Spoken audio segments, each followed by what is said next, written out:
Hi everyone, we're back with our sixth webinar, and today's topic will be on ways to address challenging behaviors like a BCBA.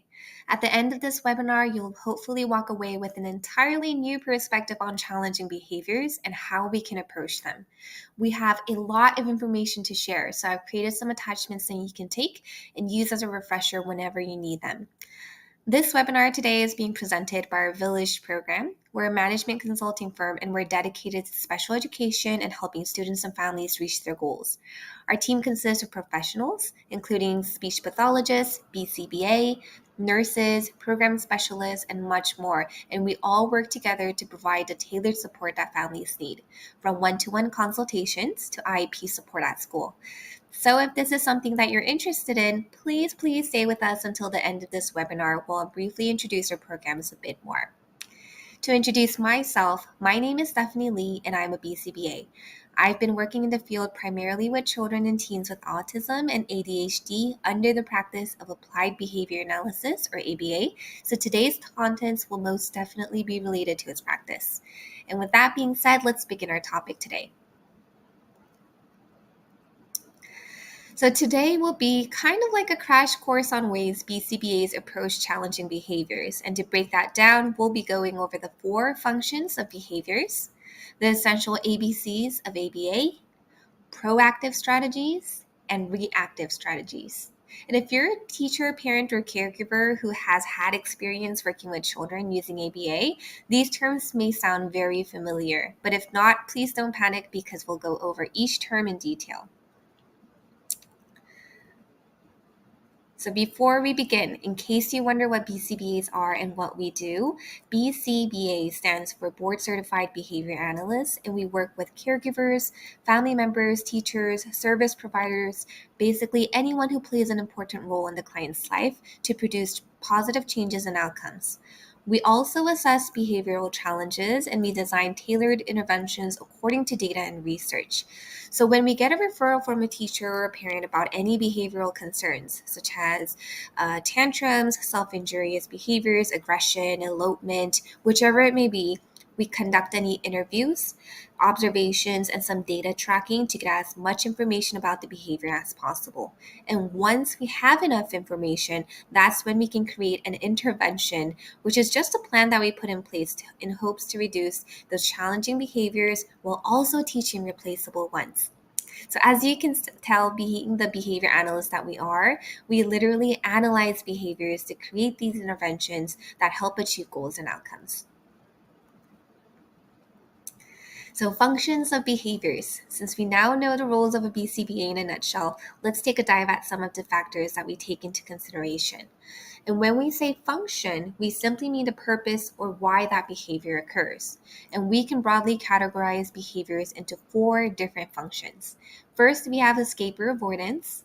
Second, attention. Third, access to tangibles and activities. And 4, we have automatic or sensory. But first, let's go over why it's so important. So knowing the function or purpose of the behavior allows us to make sense of why a behavior is occurring. And once we know that information, that's when we can respond accordingly. BCBA spent so much time observing and gathering information about the behavior so that we can identify the purpose. We want to know why little Johnny is engaging in tantrums every night. Is it for escape? Is it for attention? Is it for access? And it's so crucial that we correctly identify the function so that we can create an appropriate plan. And creating a plan without knowing the exact function or the why can lead to a lot of time being wasted, and ultimately it wouldn't be ethical for us to create a plan that's not valid for our families. So for example, let's pretend that your car suddenly stops.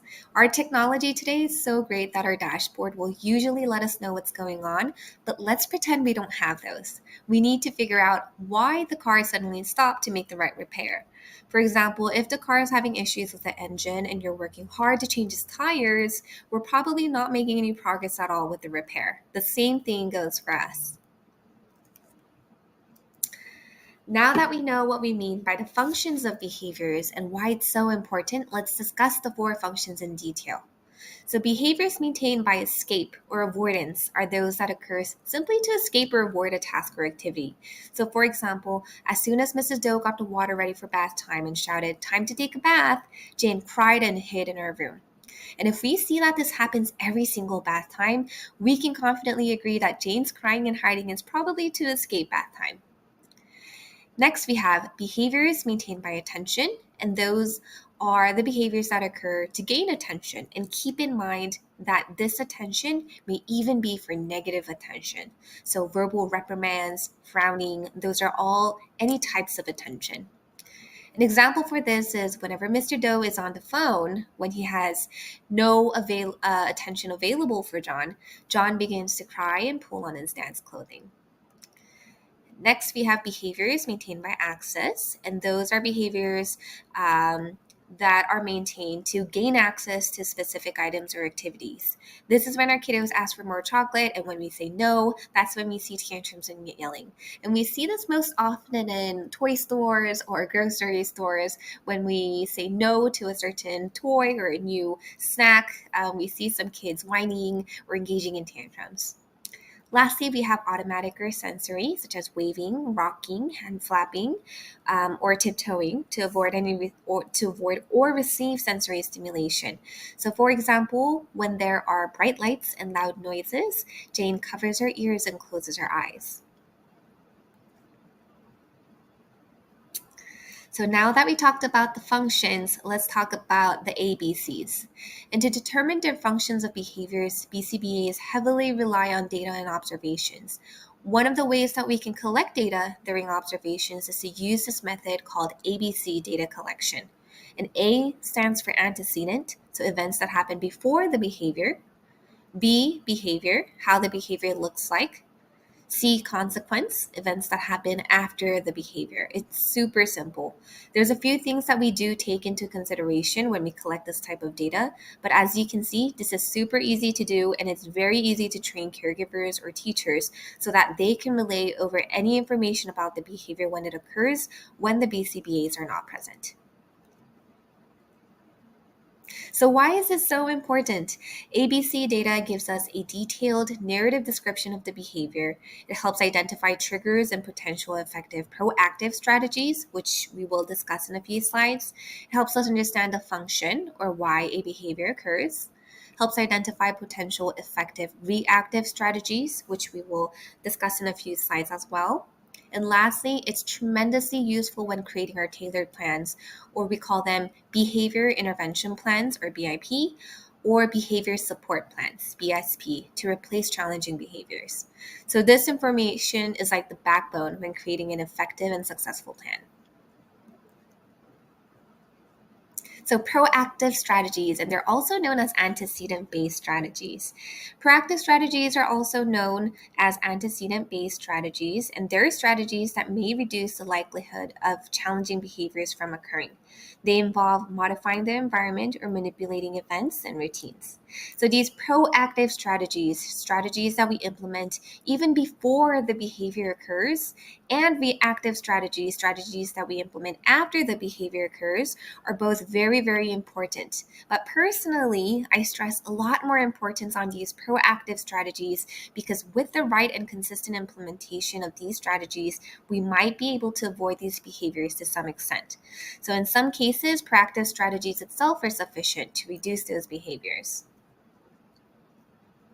So some of these proactive strategies include the following. So building rapport, we always want to establish and maintain a good rapport with our clients or students or children. Technically, we want them to like us because if we don't have a established rapport, it's almost impossible to carry out the plan with the outcome that we desire. Second, establishing instructional control. We want to build a sense of boundary or assertiveness when working with our clients. Third, environmental arrangements.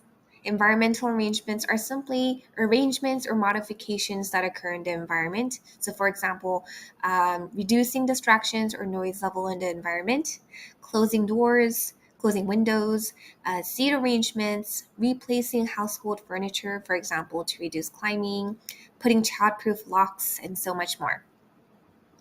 Fourth, providing choices, which is one of my favorite. And I love providing choices because this goes back to what we mentioned about control. So I like to have shared control. Although, as authority figures, we decide the different options that are available, but we want to provide the choices for our students to choose within those available options. So, choices can be offered for rewards, maybe even the schedule of things, meals, and where they want to work. Like, do you want to work in your bedroom? Do you want to work in the living room? Do you want to work in the red table or the blue table? And much more. Next, we have front loading. So front loading is to inform the client or the student of what to expect next. And this can be anything from any upcoming transitions, any upcoming events, any changes in routines, and more. Next, we have using first then statements, and this is a very simple strategy, and I see a lot of parents and teachers already using this. So use first and then statements to have them engage in a low probability behavior before a high probability behavior. So for example, if doing the laundry is probably a low probability task, something that the child is not likely to do, and if playing video games is a high probability task, something that the child is highly likely to do, you can word the statement as first, finish your laundry, then you can play video games. Other very common examples are first work, then play, first eat your veggies, then you can have your dessert. Next, we have visual supports. This is another strategy that I love. Visual supports can come in so many different ways. And some of us are visual learners. So for some of our students or individuals who are, this can be tremendously helpful. So any signs, any colors, timers, those are all examples of visual supports. And lastly, we have adjusting tasks and expectations. So being sensitive to what our children or students are capable of and their current levels are very, very important. We want to tailor any instructions or expectations to their current skill levels. So for example, I see a lot of parents pushing their children to learn something that may be age appropriate, but may not be the level that the child can learn at that moment. It's like forcing a child to learn how to run before teaching them how to walk. We'll eventually get there, but we need to teach the foundational basic skills first before we tackle those advanced skills. So reactive strategies. Now that we talked about these proactive strategies, let's now talk about these reactive strategies, otherwise known as consequence-based strategies. These are strategies that help address and manage the behavior after it occurs. So while proactive strategies are put into place to reduce the chance of a challenging behavior from occurring, these are strategies that are put into place to manage the behavior after it occurs. And it's so crucial to apply the right or appropriate reactive strategies consistently to help reduce the likelihood of future occurrences of challenging behaviors.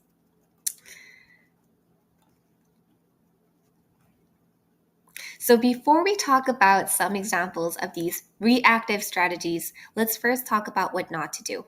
So we have negotiating or arguing, we have yelling, neglecting any forms of communication, resorting to punishment procedures, and coming hand in hand to that punishment, delivering any empty threats, and simply ignoring. And also giving in. So if any of this is confusing, just remember this, don't give in. Whichever function it may be, if they're engaging in a tantrum to escape something, don't give in. If they're engaging in a tantrum for attention, don't give in. If they're engaging in a tantrum for a new toy, don't give in. So for any of these scenarios, find alternative solutions, and we'll talk about this in detail. So what should we do instead? We want to stay calm. We want to monitor for safety. We don't want to ignore the behavior. We want to definitely make sure that everyone is safe and you're safe. Use neutral tone and volume. Maintain a neutral facial expression. Encourage any self-directions or self-coping. Redirect to alternative choices and follow through. So these reactive strategies, it may not be very easy for us to do. Even as professionals, these are very challenging, but we do want to implement as much reactive strategies as possible when handling a behavior. So scenarios. Let's bring everything together and discuss a few examples and scenarios. Hopefully this walks you through how a BCBA will approach the situation. So our first scenario. Each dinner, Mr. Doe adds a cup of veggies to Jane's plate along with her entree. She finishes her entree fine, but picks out any vegetables that she sees on her plate. When asked to finish her vegetables, Jane cries and throws them on the floor, which the family dog scurries over to eat.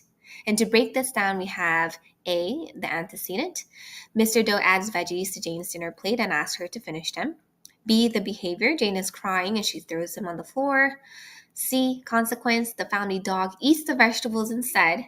And if Jane is getting away with this every single dinner, the function of this behavior is definitely escape or avoidance. So if this scenario was brought to a BCBA, what are some of the plan that we can put into place to increase her eating her veggies and to decrease her crying and throwing veggies behavior? So what are the proactive strategies and reactive strategies? For our proactive strategies, we can rule out any medical factors. We just want to take extra precaution. And after we rule out those medical factors, we can add a consumable portion of veggies to the plate or maybe even another plate. And I say another plate in case she throws it on the floor again. Maybe we can present it in another bowl or a plate that Mr. Doe can have more control of. And after we have Jane consume very, very small portions, we can gradually increase this until we reach the desired amount. We also want to establish rewards. We want to make it as fun as possible. We want to withhold preferred food items until after veggies are consumed. This is mainly because chances are much less to have her consume veggies when she's full. And it's also tied in with our next point. So we want to use first then statements. If we have something that's more preferred, we can use first then statements such as first take a bite of veggies, then you can have dessert. So far, these are all the proactive strategies, which are things that we want to consider to prevent Jane from throwing veggies and not eating them. So now let's talk about some reactive strategies. So let's pretend we've tried all of those proactive strategies and the behavior still occurred. Jane still continues to cry. She continues to throw them on the floor. She's not eating her veggies. We can maintain neutral tone and volume and facial expression, kind of like a poker face that we discussed. Block attempts to throw food. Remind Jane what she may earn after her veggies. Go back to that reward system if you've established one. Praise any bites of veggies or maybe even attempts. Follow through to have Jane consume the prepared portion of veggies. However, keep in mind that we want to initially present a portion that we know Jane might eat. So for example, during our day 1 of intervention, maybe put one slice of a carrot or a small piece of broccoli, then gradually increase this as we see progress. So let's move on to our second scenario. So here's our second scenario. When Mrs. Doe is busy with phone calls or errands, Johnny climbs on furniture. Concerned for his safety, Mrs. Doe stops what she is doing to bring him down each time. She also yells, "Don't do that," or "Stop it, you're going to hurt yourself."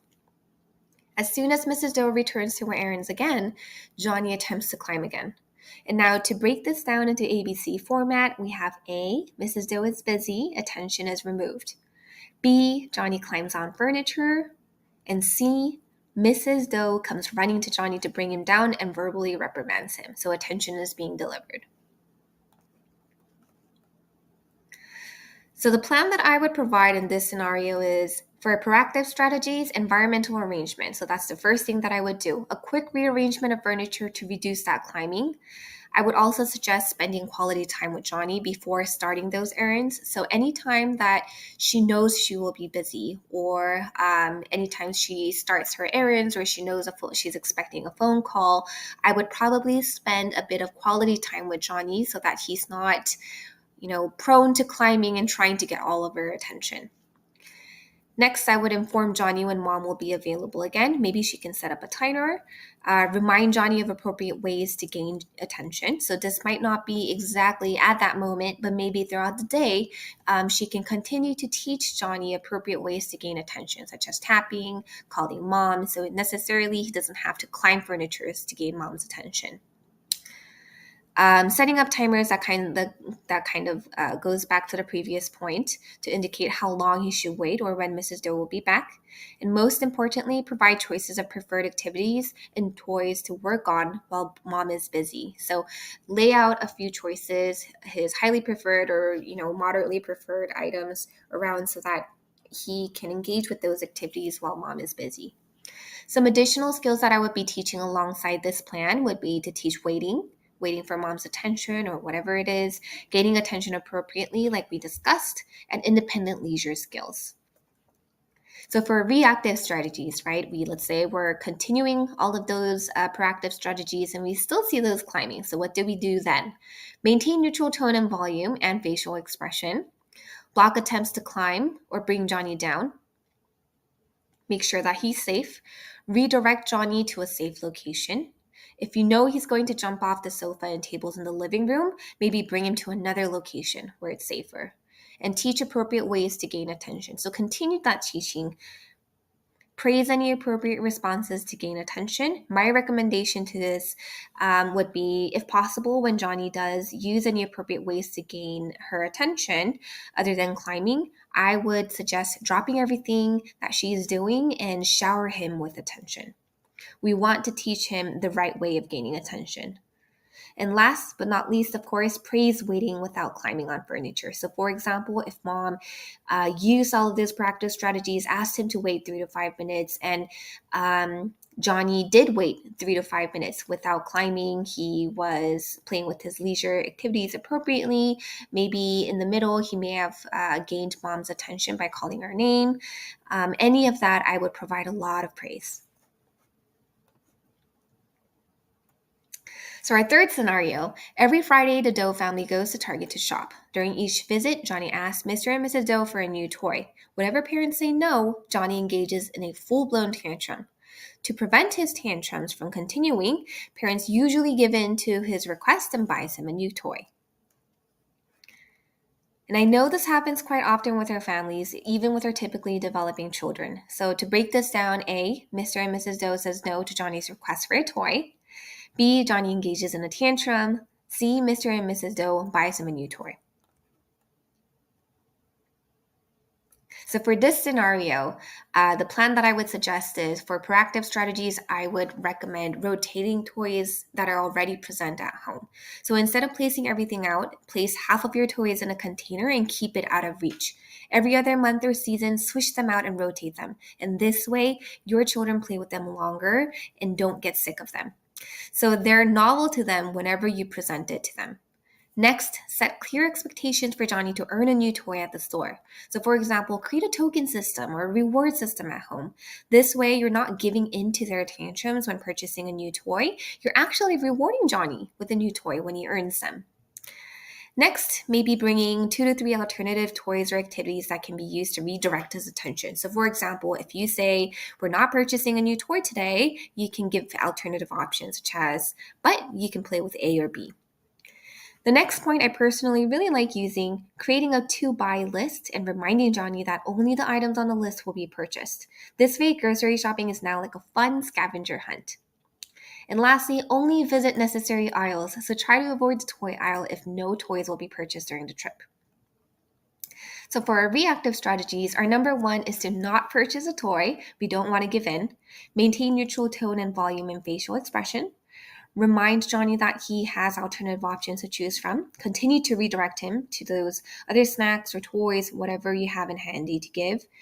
Remind Johnny to adhere to the to-buy list. And lastly, if the tantrums become too severe, feel free to gently guide him to a quiet area to calm down.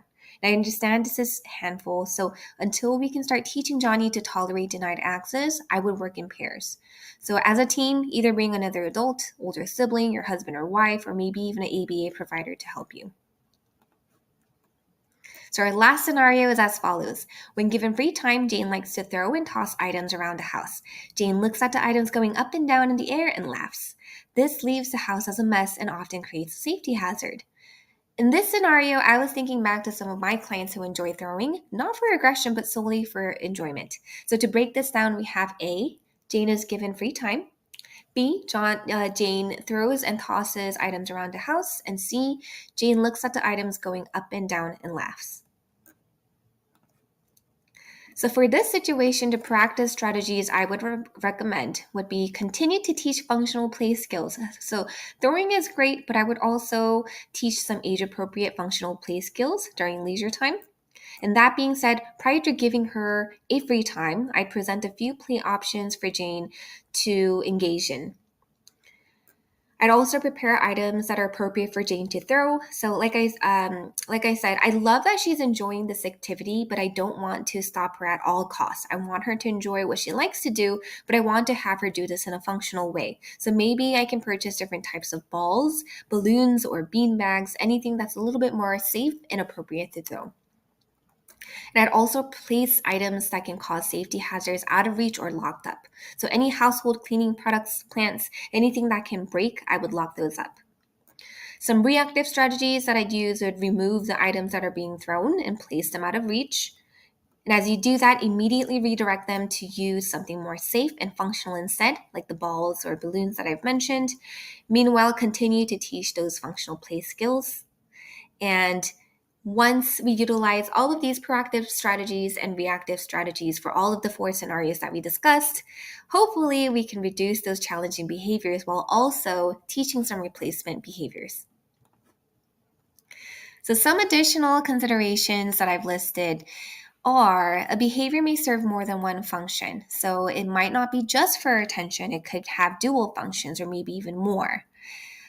Second, even negative attention is attention. So like I mentioned, even those verbal reprimands might be something that your child is seeking. Third, if the strategies are used correctly and consistently, it's going to get worse before it gets better. So don't be scared. And lastly, be flexible. If you need to accommodate your strategies or switch a few, that's completely fine. And some additional strategies, seek professional assistance. So speaking of professional assistance, our Village program can offer you this type of assistance with not only behavior management, but in all areas of concern.